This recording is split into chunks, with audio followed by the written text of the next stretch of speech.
4 days, was it? Actually, you're on a train, so there's no break. You have to just keep on shooting.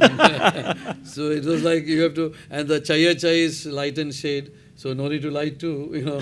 You just go and you don't know when they'll stop. What is the next thing coming up? Except for in a tunnel we had because we didn't have too much equipment or anything like that, generators. And the fastest thing on that was Shah Rukh only, not the train. Because he was the one who was not tied up and he was dancing. So many people on that train were on wires. Yeah. Shah Rukh Khan clearly wasn't. Yeah, no, he's not. He wants to jump and jump back also. It's like, a little hype. So the film insurers and financiers are pretty nervous, I can imagine, at this point. No, actually, everyone else was very much protected. And of course, we were all shooting and we also protected. Of course, a choreographer was there. And we had already done the moves before. Yes. But when you actually do something, you want to do something extra, that always is a second shot. It'll happen. And since the train is moving and you're not stopping for anything. And so it just carried on. So after that, after the evening would come and we couldn't get the railway station for a long time, then we would shoot at night. I would have lit up the night and we'd take the beginning where he comes and does all that also. The next day morning again we are on the train. So it was fun actually. So in planning in total, 4 days of filming, but in planning to do something like that, which does look like a lot of logistics. Yeah, I mean, you and Mani Ratnam, this is not new actually in the sense that you and Mani had discussed doing something like this on a train before. Yeah, we have. Actually, when you do a movie, and especially the way we actually do, every HOD knows what the problems are.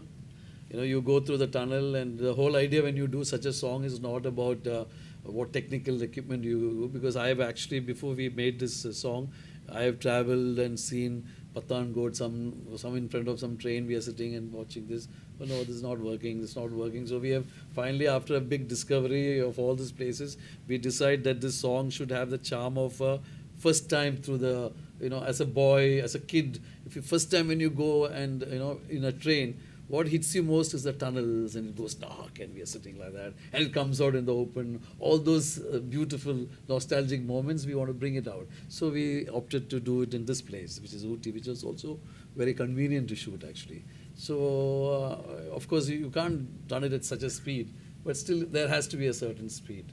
And so all the people, so we just shot it like that, that's it. Yeah. Tell me about the kind of working relationship you have with Mani Ratnam. What do you bring to it? Obviously there's the cinematographer-director relationship, but how well do you work together? Clearly it shows, but friction or...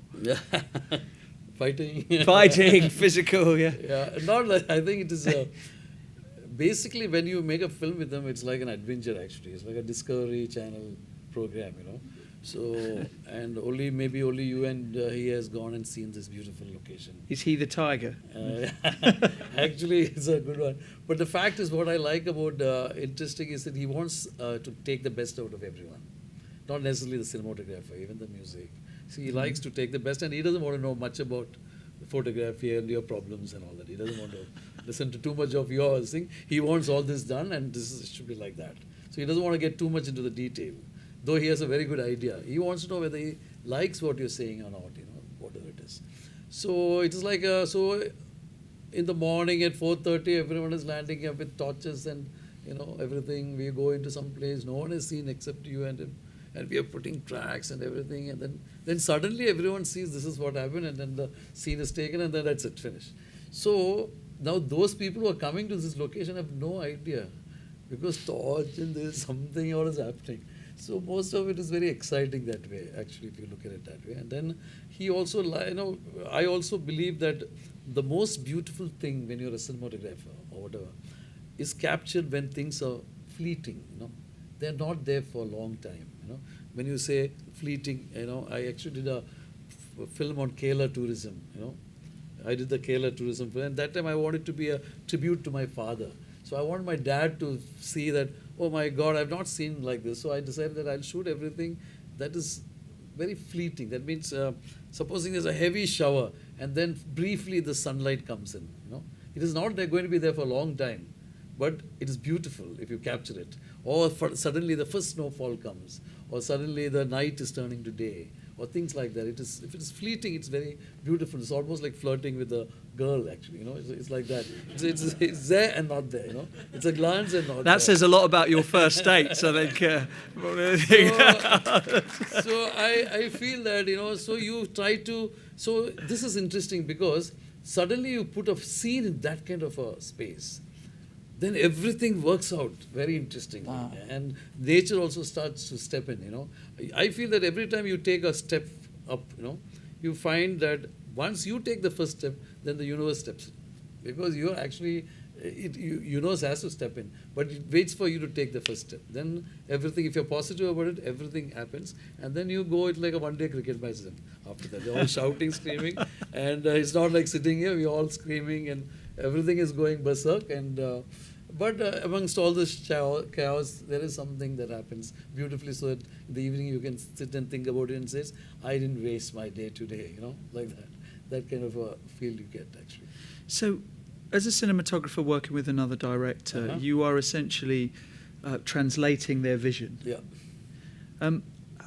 How difficult is that to do once you've been a director as well, and Wow. and there's no middleman?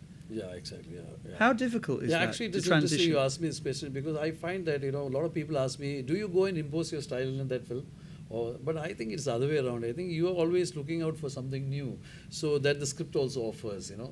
And so when he says that this is what you want, then you also put in a little bit of your way of thinking and say we could do like this. But at the end of the day, you're trying to translate the story, and you actually draw from the kind of perspective the other person has, or the kind of energy a young first-time director has.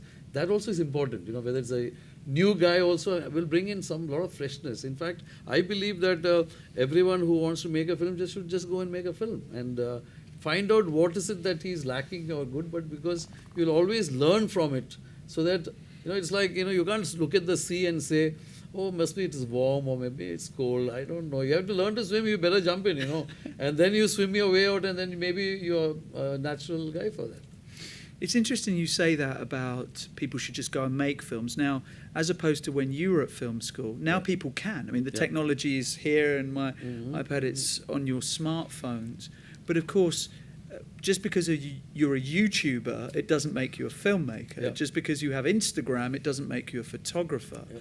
So what is it that you need to have? What is it that you need to possess in order to be able to almost be above the technology? Because the technology enables you to do things a lot easier. As someone like my DJs, there's lots of DJ equipment that can help you to mix records without you even really having to be there. The same with this Instagram and YouTube. What is it that you need as a quality to be able to actually make the art? Actually, I like the idea that the digital platform has thrown up so many opportunities for people to experiment with their iPhone and this thing. Nowadays, even before you actually start learning to read and write, you are already taking pictures as kids and all that stuff. Yeah. But just like after reading and write, most people are only messaging, They're not actually getting into becoming novelists or poets or something. So there must be something else to it. So if you're just learning all this, you might be just recording. You have not gone into the next level. But there's enough options for you to become the next level. So what is that next level? What is that? I feel that it is for everyone to find out, Right. It is because if you have already done it, you can, of course, learn everything by imitating it, but then you will find your own rhythm. It's like, sometimes, you find people, when I was in Benares, I was telling you about this documentary, I met a lot of people who suddenly told me, this is Ganga joins Yamuna and there's Saraswati underneath it.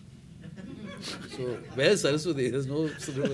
So I said, yeah. So I didn't know. I asked a lot of people, and then they said, oh, so one guy said, a lot of people didn't have the answer for it. No, it is there and all that. Then this guy said, one old man actually is very much a Vedic Pandit kind of thing. He said, you and me are sitting here, that could be Ganga. You at night sleeping might be Yamuna. And Saraswati is what will happen when you said you had a deep sleep and you didn't know a thing. That's going to happen, don't worry. Not now, but it'll happen to you. It's like that kind of a thing. So everything has enough of messages in it, actually. So likewise, I feel that first you start off, when you actually do, you will find what is it that you are all about by experimenting, And once you feel that, okay, this is what I really am most passionate about, and nothing else in the world matters, this is where what I will do for the rest of my life, doesn't matter what is going to happen, then if you're a writer, you're going to write every day, then you do everything every day. How I used to do is very interesting. I would sit in my room with my still camera. Even now I do it actually. And the room is the same, you know. But every day I have to take 5 shots which are not like anything I've seen before. Okay. So now, after some time, you have run out of everything. Then suddenly you start looking at very big details. There's a hair on the floor, my hair. So I take picture of. You know, suddenly you have run out of all the ideas, and then you start looking at so many details. Then you must drive your wife mad. Yeah. Yeah, but she's still with me. Yeah. I have a 7-year-old kid too, so Oh, great. now he's a mad one.